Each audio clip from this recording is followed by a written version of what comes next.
Buenas tardes. Ya estamos transmitiendo en vivo. Como les prometí hace unas horas, hace un día, de nuevo transmitir en vivo para retomar un tema que al menos estuvo un poco polémico hace unas semanas. Fue lo que rodeaba la película El Nuevo Orden.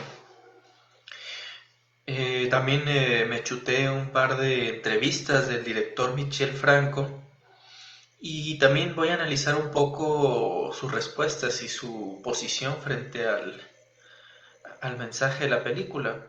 Que algo muy interesante es que él de inmediato rechaza que su película tenga un mensaje.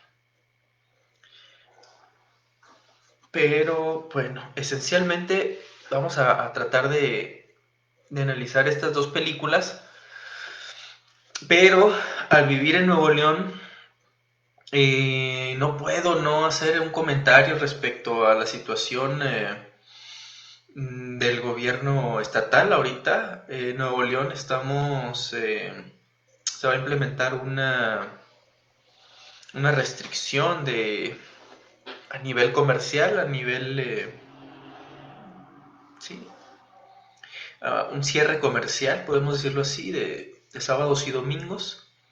Y pues hasta eso, no tiendo a ver las conferencias del doctor de la U, bueno, de la O, sí, porque pues bien no podemos decir que de U.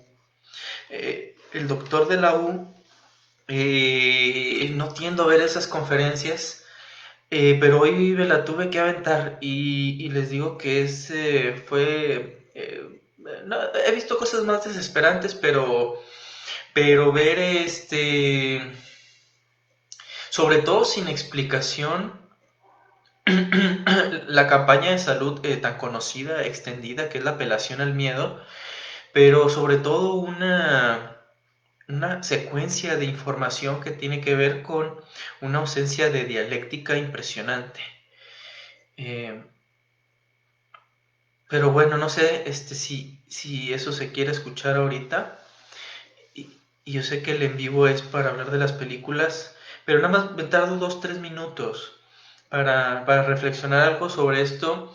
Esta conferencia de la U es extremadamente antidialéctica porque no se aborda realmente, es decir, se pone un escenario apocalíptico, hay una cuestión real de peligro y de salud en nuestras manos, claro que sí. El asunto a mí me parece que ¿dónde estaban todas esas personas sensatas preocupadas por la salud cuando tenemos un sistema capitalista que mata de hambre a 50 personas al día? Es decir, el debate en la palestra, se dice, eh, el problema de salud no puede ser abordado, como ya lo hicimos en su momento en estas transmisiones en vivo hace meses, en una ausencia y una desconexión de lo político, lo económico, lo social y lo histórico. Entonces, todos esos sensatos, y yo quiero que no se nos confunda que las personas que ponemos, que queremos debatir sobre las restricciones coercitivas o fuertes de algún gobierno estatal o federal con respecto a la pandemia, no estamos peleando por nuestro derecho o estuviéramos supuestamente peleando por el derecho a querer ser irresponsables o a querer hacer fiestas, como si en Estados Unidos había personas que ante restricciones fuertes decían yo tengo el derecho humano a contagiarme si quiero, ¿no? Así no estamos nosotros planteando el caso porque otra vez seguiríamos en el atolladero y creyendo delirantemente que el debate es entre contagios y no contagios. Aunque asumen que hay una cuestión económica de fondo y que el chiste es de que ellos intentan regular una cosa con otra, sigue siendo un análisis antidialéctico. Es decir, si fueran verdaderamente serios, tendrían que abordar las otras pandemias que ya les dijimos que tienen que ser abordadas, que son, es decir, si están realmente preocupados por la salud, ¿dónde estaban peleando contra el capitalismo para prevenir y disminuir la creación de productos de azúcar, no solo con etiquetados, sino realmente tener una regulación desde la FDA, desaparecer la FDA, extremadamente corrupta, y al servicio del capital, y Monsanto y todas las cuestiones de transgénicos y alimentos y farmacéuticos. Es decir, si realmente estaban preocupados por la salud, ¿dónde estaban para atender los problemas pandémicos como la obesidad, la diabetes y la hipertensión? Es decir, esto no es solo una tensión que tiene que ver, y tiene que ver con el sobrepaso a un sistema de salud que evidentemente está en el marco capitalista y que tiene que ver con la capacidad de atención y con la capacidad económica para poder atenderse frente a un virus o frente a una pandemia, la que sea. En este caso, el coronavirus pues tiene la desdicha de ser un virus que no tiene una cura, y eso pues vuelve más alarmante también el manejo. Pero en sí, esta pandemia nada más viene a desnudar y viene a develar que el capitalismo no sirve para atender ni esta pandemia ni ninguna otra. Entonces, cuando en televisión nada más se hace, es decir, ese es mi problema, cuando en televisión nada más se hace un anuncio terrorífico, en donde crea una guerra civil además, porque eso es lo que crea cuando no explicas todo esto que estamos diciendo ahorita y nada más le dices a las personas que hay irresponsables y hay responsables, que hay sensatos y que hay insensatos en el mundo de Nuevo León. Los neoboloneses o son sensatos o son insensatos. Los neoboloneses o son responsables o son tremendamente irresponsables. Y creo que no es así. Creo que el señor de la U... Ahora, esto no tiene que ver con el asunto político del grupo de los federalistas, de los 10 gobernadores en contra de Obrador. Esto no tiene que ver con la alianza y el futuro discurso político del 2021. Esto no tiene que ver con nada de eso. Con el compadre del Bronco Alfaro y el cabeza de burro, bueno, cabeza de vaca de Tamaulipas. Esto no tiene nada que ver con la alianza de Guanajuato, Jalisco, Tamaulipas, Coahuila, Nuevo León, el grupo de gobernadores federalistas, que ya Obrador los corrigió porque federalista históricamente no tiene que ver con los conservadores ni con la derecha, pero bueno, ellos se llaman Grupo Federalista. Entonces, yo sí los invito, ojo, nadie está aquí diciendo... pues, o sea, júntense o desconozcan las medidas o sean irresponsables. No, hombre, no tengo nada que ver, es que ese no es el debate. El asunto es que el debate nunca ha sido traído y no va a ser traído a nivel televisivo ni a nivel nacional o local. Lo que realmente se tiene que debatir con respecto a la pandemia, que es un sistema capitalista que no puede resolver los problemas de salud de la población. Porque otra vez, como todos los bienes y servicios, están en predicamentos por la privatización. Bueno, ese es el tema de Nuevo León. Ahí termino. Porque me gustaría seguir hablando del tema, pero no los invité para eso hoy, aunque pues justamente en estos 2-3 días tenemos una sociedad que dice el de la U, sí, son medidas impopulares, pero tenemos que hacerlo. Y esta apelación se me hizo como una vez en cámara GESEL estábamos escuchando a un terapeuta atendiendo un caso, y era un adolescente de 15 años, 14, el cual su mamá tenía Huntington, y el terapeuta le decía, oye, ¿y tú qué crees que piensa tu mamá de ti? Porque no la vas a ver, porque el chico estaba como en un cuadro depresivo, aislado, sin hablar, casi un mutismo. La madre, y tenía como más de un año que no quería ir a ver a su madre, que estaba muriendo por Huntington. Y el terapeuta lo confrontaba, oye, ¿tú crees que tu mamá no te quiere ir a ver? ¿Tú por qué no la vas a ver? ¿Tú qué crees que piensa ella de ti ahorita? ¿No? Así el señor de la U se me hizo en la conferencia de hoy. Eh, y, ¿Y quieres ver una silla vacía en tu mesa? ¿Y quién de aquí no conoce ya o tiene un conocido o una persona cercana que ha fallecido de COVID? Y aunque sea cierto eso, yo sigo creyendo que el análisis no pasa por ahí. El análisis objetivo no pasa por el dolor personal que existe en muchos de nosotros y a lo mejor en otros no tanto, en otros sí, pero no pasa por ahí el verdadero análisis de la pandemia.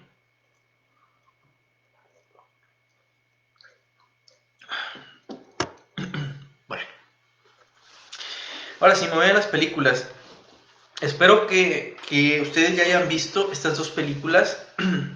Una es Un Mundo Maravilloso, que tuve un lapsus continuado porque le estuve diciendo por varios días a esta película El País de las Maravillas. Y la otra película es El Nuevo Orden. La primera es de Damián Alcázar del 2006, si no me equivoco. Y la nueva de Michel Franco, El Nuevo Orden, del 2020.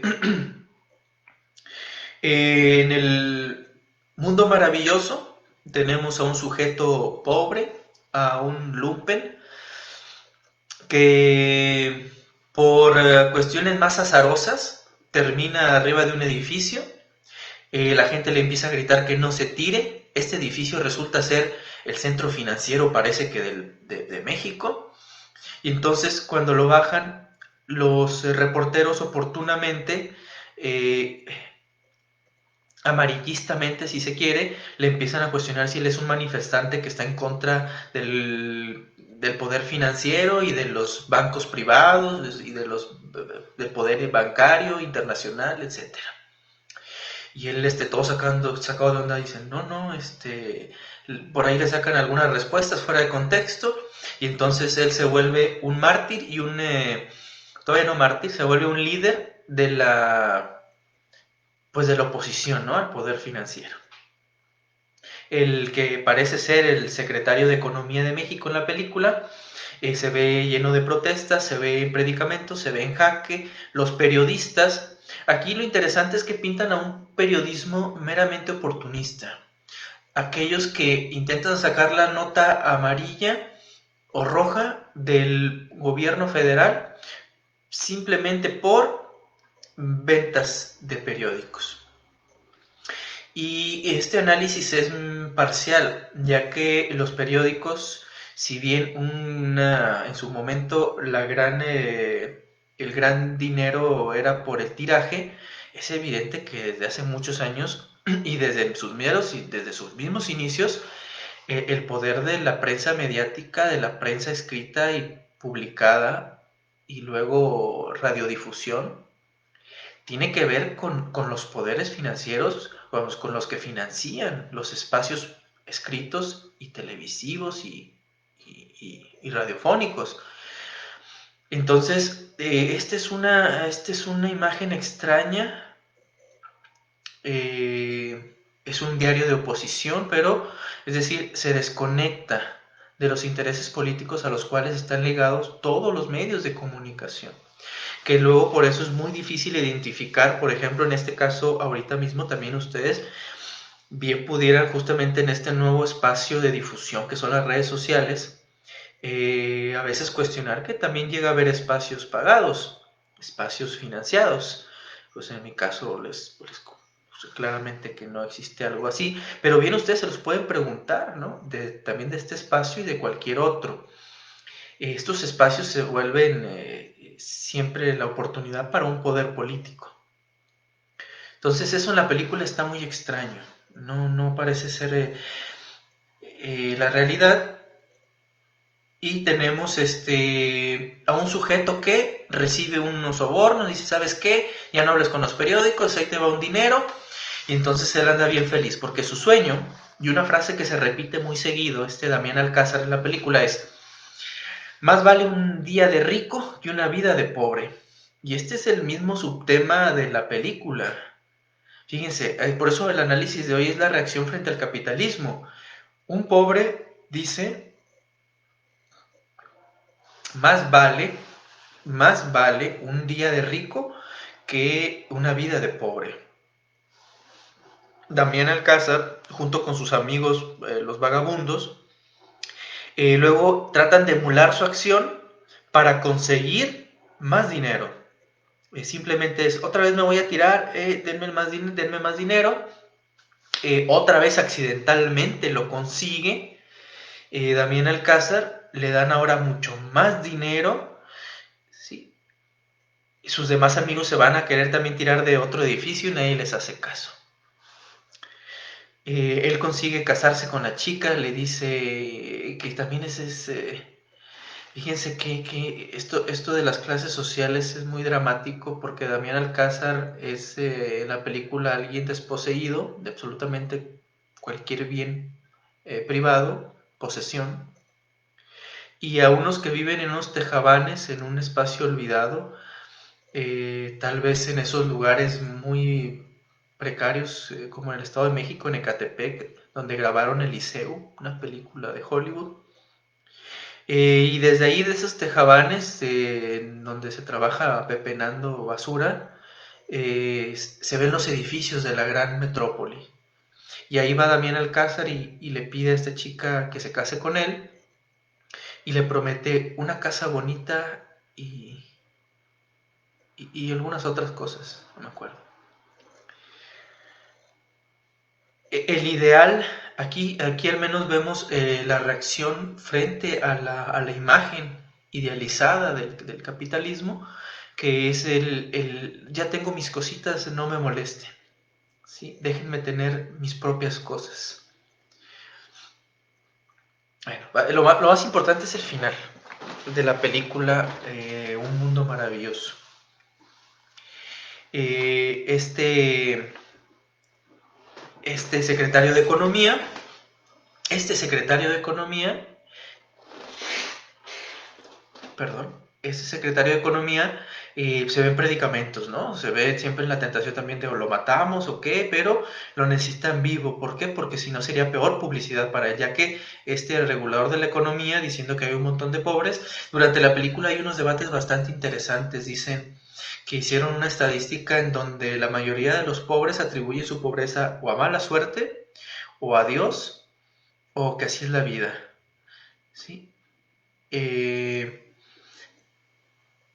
Y le mandan a hablar a una empleada doméstica y le pregunta a la esposa del secretario de Economía, ¿tu estadística dónde la hiciste? Mira, ven, le habla a la ayudante.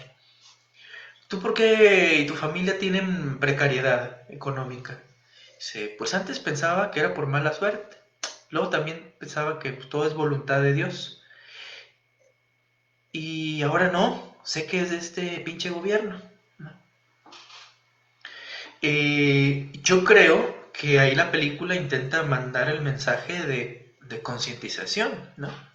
Y de esta obnubilación ideológica mayoritaria que tiene que ver con, aún quien ni siquiera se plantea esa pregunta, la ausencia de la pregunta ya cae en esta categoría de desconcientización.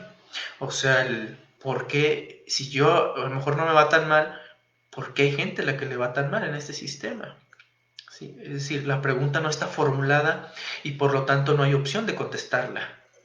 ¿Sí? Y lo más cercano es pues, escuchar todas estas terribles frases canónicas de el pobre es pobre porque quiere o porque no se esfuerzan o porque gastan en cosas innecesarias, ¿no? Como si realmente fuera tan sencillo y tan simple de explicar la desigualdad social, pero bueno, hay quien lo intenta desde ahí. Entonces, hacia el final, a Damián Alcázar le inculpan un delito, lo meten a la cárcel y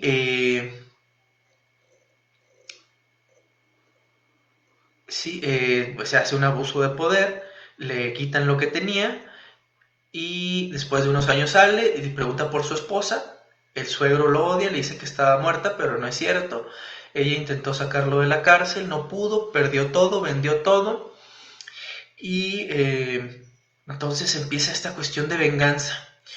Cae con sus amigos los vagabundos y y al que los había de cierto modo rechazado, que ahí también sería otra cuestión bastante ideológica que es el malentendido de la solidaridad económica. Sí, en esta solidaridad malentendida del altruismo o del compartir en pequeñas comunidades o compartir en pares, que si yo tengo más, pues yo te doy la mitad, que se entiende el sentido humano, si yo tengo un pan igual lo parto a la mitad y te doy la mitad y así los dos comemos. Pero esa lógica de corte religioso, no, como lo manifiesta Marx en el Manifiesto Comunista, Hay diferentes tipos de socialismo, ¿no? El socialismo científico no pasa por las buenas acciones, sino pasa por un sistema económico determinado. Entonces, ahí está extraño, ¿no? Que plantean no sé qué intención se tendría ahí al poner a Damián Alcázar como alguien malo, pero que luego los vagabundos lo aceptan y lo perdonan. Hola, Nani Rojas. Y luego, fíjense, bien interesante las dos últimas canciones, porque aquí viene el final. Damián Alcázar se junta con todos sus amigos y dicen, ya sé qué tenemos que hacer, síganme. Y le dicen, compadre, lo que tú tienes es que ya eres comunista. No, no, no, es que no sé qué, hay que pelear, hay que no sé qué. No, compadre, tú ya eres comunista. Y está interesante porque la frase la repiten 3 o 4 veces. Y luego cuando estos vagabundos van marchando, Damián Alcázar y sus 3 amigos, que además son como los mismos actores con los que siempre trabaja Damián Alcázar, los mismos del Infierno y los mismos de la Ley de Herodes, eh, van marchando y se escucha la Internacional Comunista. Digo, ahí mi corazón se alegró un poco al escuchar la Internacional Comunista, pero ideológicamente está interesante la situación porque llegan a la casa del secretario de Economía. Evidentemente la reja está electrizada, les dan unos toques, les dan unos golpes y se van derrotados. Es decir, ¿qué nos quieren decir?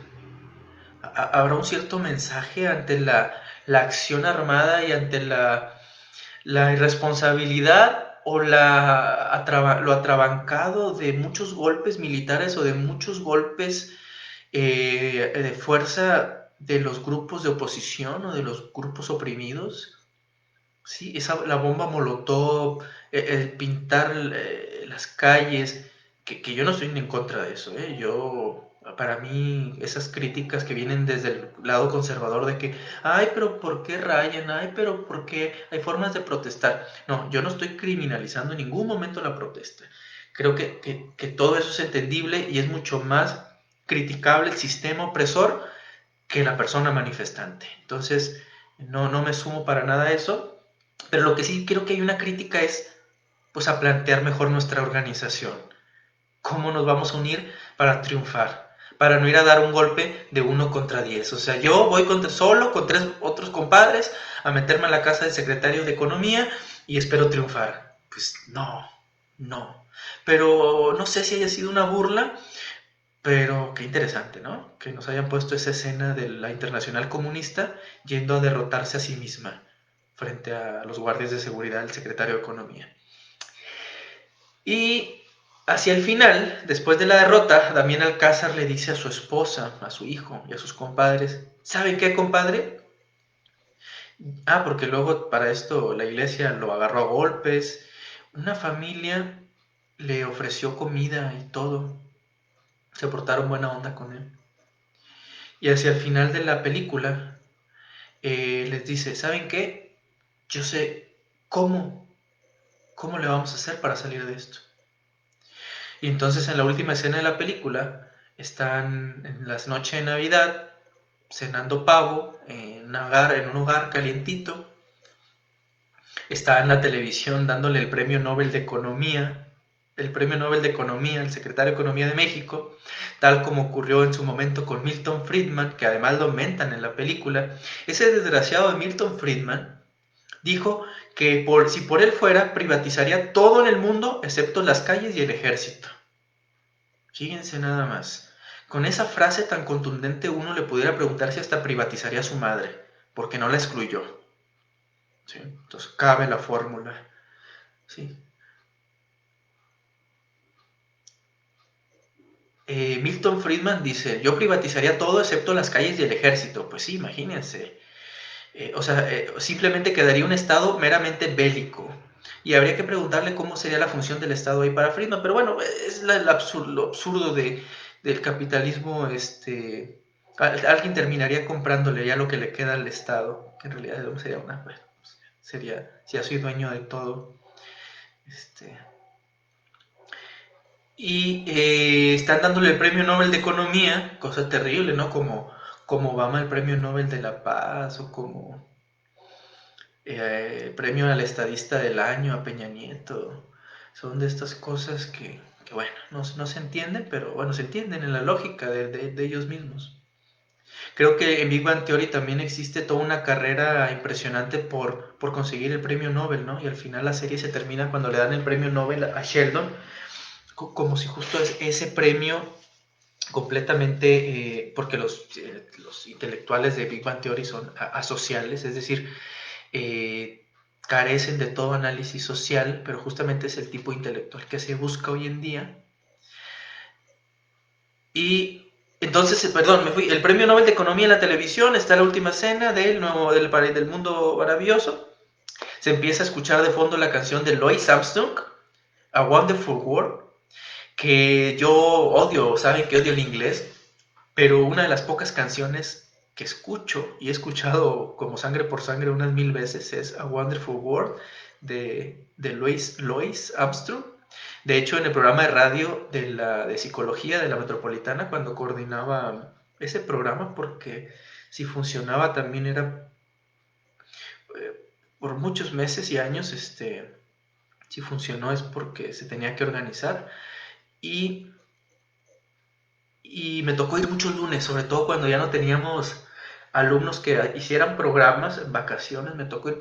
Y la pista que sonaba de fondo siempre era la de Louis Armstrong, A Wonderful World, como cortinilla, como música de fondo. Ya tengo experiencia en radio, 2 años. Tal vez luego también tengo que poner, así lo tengo en mi currículum, porque sí, tal vez de aquí a multimedios deportes o algo así. Y, y entonces la última escena es cómo la habrán hecho para conseguirla. Y yo ahí sí digo, me adelanté al final. O sea, yo sí creí que le iba a atinar. Y dije, y los mataron. La frase de la película, y están los de esa familia asesinados afuera de la casa. Y es la frase de la película es, más vale un día de ricos que una vida de pobres. Digo, no todos nos acordamos de ese documental de Presunto Culpable, ¿sí? Que no nos ha servido para también terminar de organizarnos en contra de que la justicia es para quien tiene dinero. Quien no tiene dinero, su proceso legal se va a 2 años, 3 años, puede ser inculpado, se le archiva, se le da carpetazo. La, la, la, la justicia es justicia para cierta clase social. Mientras esté organizado en la orientación, en la decantación, en la balanza del capital, quien tiene el capital tiene las leyes, quien tiene la constitución, quien hace la constitución, tiene el poder. No por nada, Obrador, por ejemplo, ahorita ha intentado hacer como algunos contrapesos, por ejemplo, esto del outsourcing, que nosotros, me da orgullo que nosotros hicimos un evento desde el movimiento freudomarxista en 2016 en FAPSI, hicimos esa mesa de análisis y fueron 4 estudiantes, creo que algunos de ellos ya eran egresados. Era Mauro, Dana, Miguel y no me estoy equivocando, Noé, y fuimos a hablar del outsourcing. Hicimos varios eventos ese día y esa mesa de 4 personas hablaron. No, cada quien habló de un tema crítico y Mauro creo que fue el que abordó lo del outsourcing. Es decir, nosotros como psicólogos, como psicólogos críticos, lo venimos diciendo desde hace años. Todo, es decir, como psicólogos, cómo nos incrustamos en el outsourcing sin criticarlo. Cuando es por eso yo como clínico me meto a lo clínico, pero criticándolo todos los vicios burgueses que tenemos, los que nos dedicamos a la psicología clínica. De hecho, ya dedicarnos a la psicología clínica es una contradicción algo importante, ¿no? El decantarnos por el atender lo individual que atender lo social. Entonces, bueno, el contrapeso de la justicia, Obrador, sí creo que lo hace ahí con lo de los outsourcing. Que obviamente por ahí no va la solución completa, obviamente tenemos que hacer cambiar a los dueños de los bienes de producción. sí, que sea el Estado proletario, no el capitalista. Y llego a la película del Nuevo Orden. Fíjense que Michel Franco es un sujeto muy peculiar, muy interesante, muy divertido. Fíjense que hasta eso es algo sensato, es algo ecuánime. Yo cuando me imaginé la película y las críticas también pensaba en un loco de derecha tipo Gilberto Lozano. Es como todo sujeto de la industria cinematográfica, o sujeto extremadamente que nace en la cuestión del poder, que todas las películas de Michel Franco están orientadas a la clase alta. Y pero también, fíjense, yo le pregunté, sobre todo a Jesús Flores, que no está por aquí, que fue uno de los que más criticó la película, pero todavía no la ha visto. Y lo que dice Michel Franco es, todos se fueron por el tráiler y creían que era una defensa de la clase alta, y no es así. Es decir, yo también, como me la platicaron, me imaginaba que iba a ser una defensa descarada de la clase alta, o sea, descarada, ¿sí? Y no termina siendo eso. Una película descarada, abiertamente fascista. O sea, abiertamente, pero sí lo es. Ideológicamente sí lo es. Y es un vicio cultural la película completa. Eso sí. Pero yo pensé que era una cuestión tan descarada que por eso todos la estaban criticando. Pero no es tan abiertamente así. No se desnuda completamente. Michel Franco la regó 2 veces cuando dijo que llamarles white chickens era un racismo a la inversa, cosa que ya está más que hasta él mismo se disculpó. Fíjese, es lo que le digo, que hasta eso este personaje curioso de Michel Franco es sensato, porque rectificó y teóricamente se puso del lado correcto y dijo que el racismo a la inversa no existe, y tiene la razón. Pues ahí el racismo a la inversa no existe. Los blancos no sufren de racismo, pueden sufrir violencia verbal, memes, discriminación. Algunos actos de discriminación también lo pueden sufrir los blancos, sí. Pero racismo en su definición, que quiere decir que uno es desposeído, despojado, vituperado de sus derechos humanos, civiles, laborales, de salud, por tu color de piel, por tu etnia, eso lo viven los negros, los indígenas, los mestizos, los judíos, o sobre todo etnias también ligadas a la clase social, porque el racismo no se entiende independientemente del clasismo, ¿sí? Hay quien equivocadamente, por ejemplo, creo que Obrador a veces se coloca desde ahí. Él llegó a decir una vez, me preocupó cuando Obrador dijo que en México no, eso del capitalismo no aplica mucho en México, no aplicó. Lo que tuvimos aquí en México, hay quienes dicen que fue una lucha de razas, sino una lucha de clases. Pero vamos, si se manifestó una lucha de razas es porque en el fondo el movimiento de la lucha de clases imperialista y las clases elevadas, el grado elevado del capitalismo es el imperialismo, por la fuerza, por lo bruto. Y el imperialismo, el colonialismo, es una extensión del capitalismo. Entonces, el racismo que se propagó en América tiene que ver con el capitalismo de origen. Entonces, bueno, el racismo no es aplicable a los blancos. Entonces Michel Franco se disculpó. Dijo, sí, también me equivoqué. Cuando la mejor entrevista es la que le hace ay, se me va, pero se llama El Octágono, creo, este programa político. Un sujeto bastante razonable, claramente anti de derecha, el entrevistador. Y el punto de la película El Nuevo Orden es, eh, pintas a una clase social desposeída, principalmente, porque Michel Franco siempre quiere aclarar, son 60 millones de pobres en México, hay muchas más personas que tienen menos y hay muy pocas personas que tienen mucho. Hasta ahí se queda su mayor comentario de empatía con respecto al sistema injusto que tenemos. Hasta ahí llega. Lo que él dice, oye, pero el mensaje que das, yo no quiero dar ningún mensaje, dice Michel Franco. Lo que es más, el cine no sirve para educar, y ahí cae en una posición absurda y antidialéctica. Una cosa es que evidentemente, yo estoy de acuerdo con eso, el cine no es para educar. Los programas que están hechos para entretener, es decir, que en su germen de origen, en el germen de origen de la película, del cine y del producto de televisión, no están hechos para educar. 500 años del sistema de castas aún sigue vigente. Sí, sí, creo que aún esté ahí. Y en algunos estados, en zonas rurales, literalmente la cuestión de los cacicazgos y un montón de cuestiones muy bizarras todavía existen. Y seguirá. Sí, mientras el capitalismo no cambie, seguirá. ¿Sí? No como una cuestión inmanente e idealista de que todo el mundo siempre ha sido así. Una frase de siempre ha habido pobres y siempre los habrá. Ah, esa frase la dicen en El Mundo Maravilloso de Damián Alcázar. Absurdidez.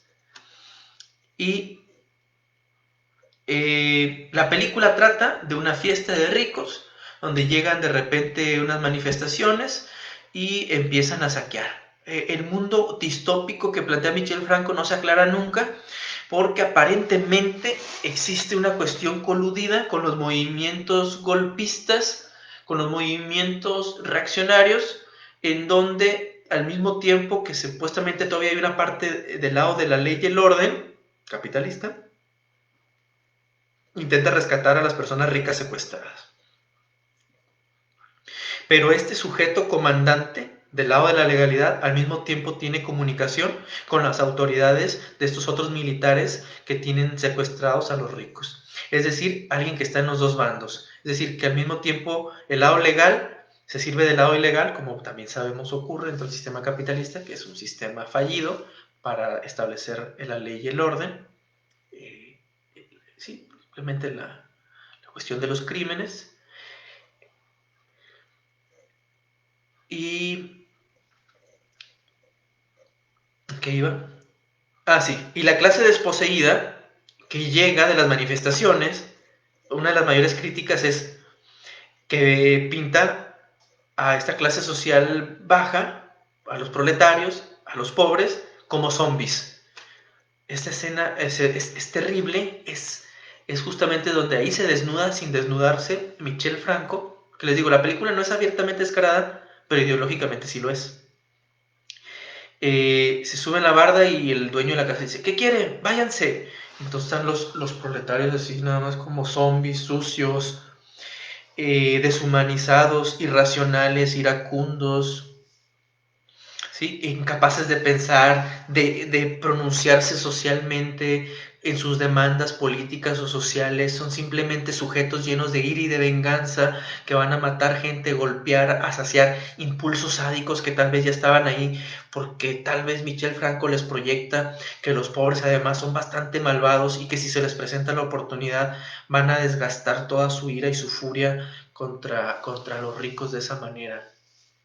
Deja proyectar Michel Franco estos miedos apocalípticos que los ricos temen en Batman, cuando también otras cuestiones como la del Guasón, los ricos parece que se pintan como sujetos víctimas de los pobres. Este temor ante las manifestaciones como la de Inglaterra en el 2012, 2008, 2009 o 2012, no me acuerdo, donde qué es lo que hacen las manifestaciones, a veces, no como la del gasolinazo, aquí completamente orquestado.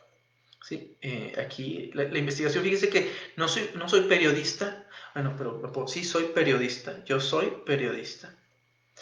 Yo no, ni el tiempo y también lo peligroso, pero sobre todo el tiempo. Aquí por la colonia, dos casos por lo menos de personas que dicen, sí, nos pagaron 1,000 pesos, nos pidieron nuestra credencial de lector, dijeron 15 minutos para ir a robar y luego ya, o sea, tenían una nómina de personas, aunque seguramente aparte de los de la nómina, a lo mejor sí hubo personas, como sí puede haber quien irracionalmente se vaya a meter a un FAMSA a robar una televisión aprovechando la protesta o el desorden. Pero sí los ricos han estado temiendo como que ese es el escenario. La irracionalidad en Inglaterra, y eso es lo que analiza Slavoj Žižek de las protestas de Inglaterra. O sea, yo estoy en contra de este sistema, pero si voy a marchar contra el sistema, lo que hago es a robarme lo que el sistema me ha dicho que debo de tener, pero no puedo tener. O sea, voy y me robo un estéreo o una pantalla o un Nintendo. O sea, es irracional, ¿se entiende? Porque qué interesante. yo estoy en contra de este sistema, pero me voy a ir a robar lo que el sistema me ha dicho que debo de tener, pero no puedo tener. Entonces, maldito sistema, le voy a ir a robar al mismo tiempo por lo que le estoy protestando, por crear un sistema de cosas innecesarias, un estado consumista, etcétera.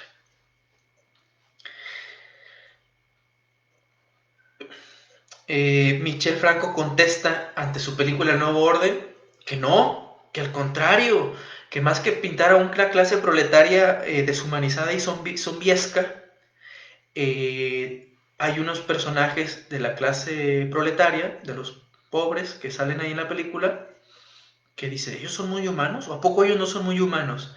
Pero antidialécticamente es incapaz de responder por qué pintó a esos otros proletarios como zombies.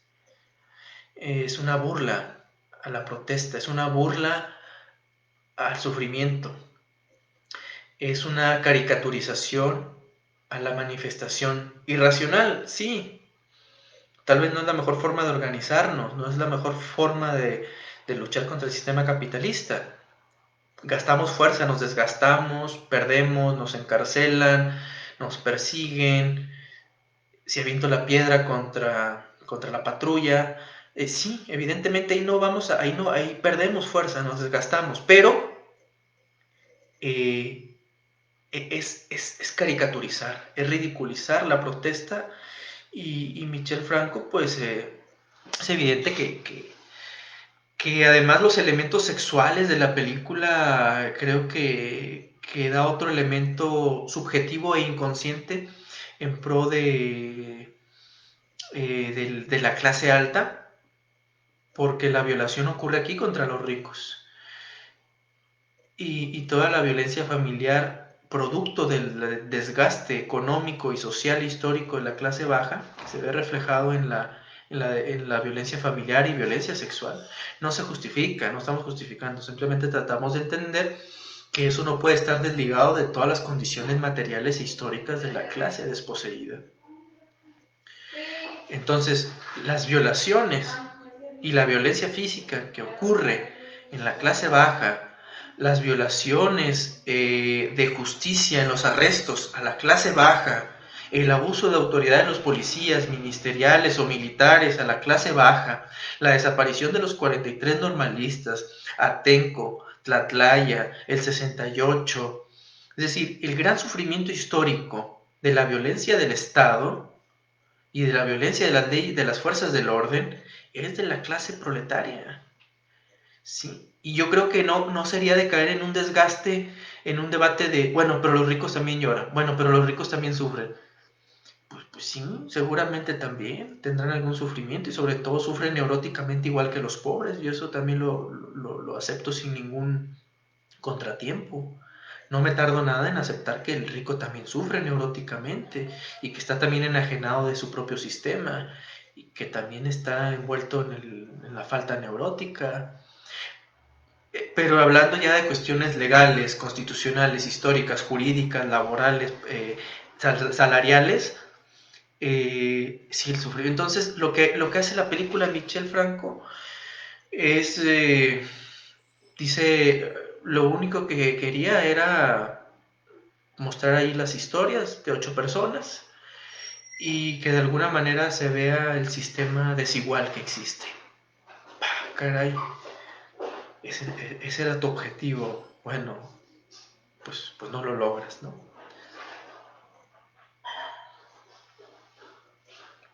Entonces, sí es cierto, en eso, fíjense, porque hasta eso, digo, es sensato, es ecuánime Michel Franco, por eso les digo que me sorprendió mucho su figura, pero ideológicamente es capitalista, es conservador, es completamente de derecha, es fifí, lo podemos decir, que nos escuche su mote, así como a veces, justa o a veces injustamente, nos pueden decir chairos, ¿no? De hecho, para que sepan la definición de chairo, es alguien que normalmente se coloca del lado de las causas sociales mayoritarias, más justas, de izquierda principalmente, pero que su acción política no está a la altura de su protesta verbal o civil. Entonces se le dice chairo, ¿no? Sí, sí, estás muy en contra, pero ¿qué estás haciendo? De ahí viene la definición de chairo. Se entiende, ¿no? La crítica, también el mote. Si les llamamos fifís o nos llaman chairos. Eh, a veces es justa la crítica de chairo, a veces... fíjese que el chacal tiene que ver también con una connotación de corte sexual, sí, y de corte erótico. Pero también, sí, o sea, vamos, acá para referirnos a las clases sociales se entiende la ridiculización del otro a partir de un nombre. Está bien, sí, pero a veces es justa, a veces es injusta. Y en este caso creo que con todas las de la ley, eh, al menos por sus producciones culturales, Michel Franco se gana el nombre de Fifi, fácil. Es alguien que ideológicamente creyendo que ayuda en algo su película, como en sí, bueno, más drásticamente podemos decir, pues claro, la revolución igual no va a venir de una película, en eso tienen razón, cualquier sujeto crítico va a entender que la revolución no viene del cine, no va a venir de Netflix.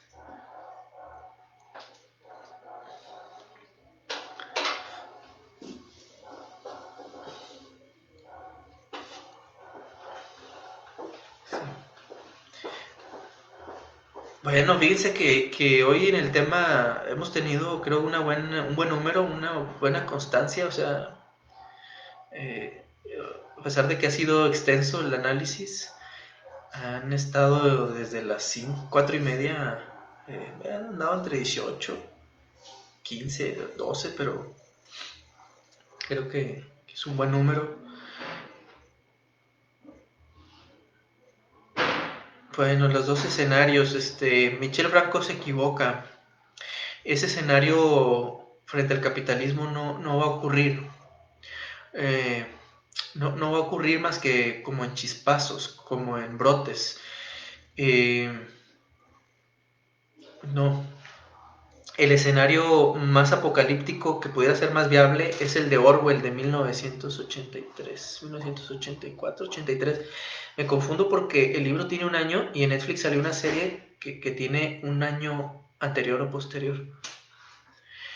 Pero Orwell, siendo de derecha, ideológicamente conservador, le proyectaba a las sociedades socialistas que ellos iban a tener al gran hermano, al panóptico de Foucault. Pero no, es el capitalismo quien sí ha demostrado con evidencia que nos lleva a la digitalización, a la binarización de la vida. Las mismas ciencias sociales, el positivismo extremo y las matemáticas gobiernan la ideología. Sí. La cuestión aparentemente positivista y objetiva de las ciencias, las matemáticas, los números, el control numérico, el control de chips, todo lo que nos lleva al control del ser humano está en el capitalismo. Entonces, Franco se equivoca. Eh, si esto no cambia, lo más probable sean los escenarios tipo Eliseu y tipo El precio del mañana. ¿Sí? A lo mejor con no tanta ciencia ficción, pero es hacia donde se va. Esos son los escenarios más viables si el capitalismo sigue.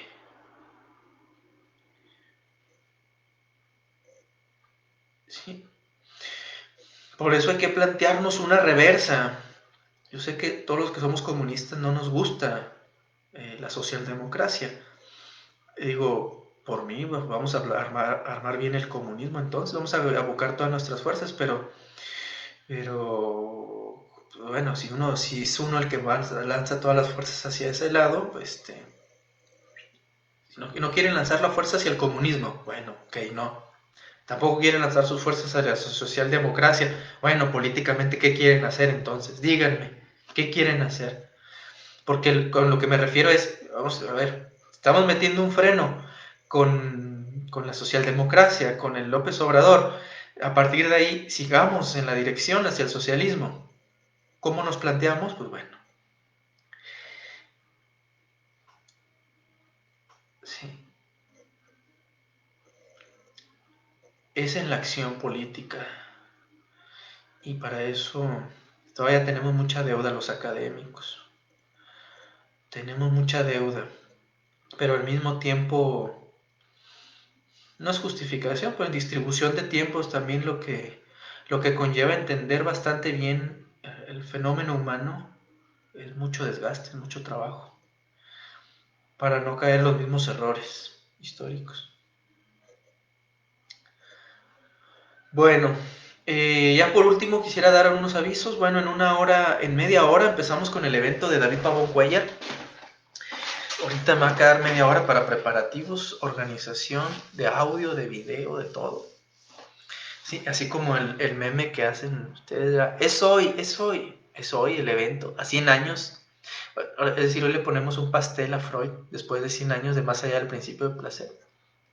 Era un cierto capricho mío y bueno, lo estamos cumpliendo. Creo que por eso ya están hartos de mis caprichos. Mis caprichos tienen mucho sentido, ¿eh? Que hay un lado irracional en mis caprichos. Tienen un trasfondo que es más importante. A veces por eso caen mal mis caprichos, pero es más importante el trasfondo. No tanto... Pues sí, ya de pasada, pues yo también salgo ganando por mi capricho, pero no es eso lo importante. Es, es, es el concepto de la pulsión de muerte y su dialéctica permanente. No entendí eso de conviviendo con los héroes de Joaquín. Entonces, ahorita en una media hora nos vemos. Los que anden por aquí en este evento se quieran inscribir, pues me dicen ahorita, rápido, se inscriben. Y el domingo nos vemos para la lectura a través de internet, círculo de lectura del texto de David Pavón Cuellar de Psicología Crítica en América Latina. Algo así es el título. Y América Latina y Psicología Crítica. Y pues ya, creo que son todos los comerciales. Bueno, pues muchas gracias por acompañarnos todo este rato. Ojalá puedan ver esas películas para que también hagan su propio análisis. Y nos despedimos con la izquierda. Aquí está.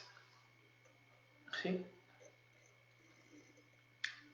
Proletarios y estudiantes de todo el mundo, unidos. Hasta luego.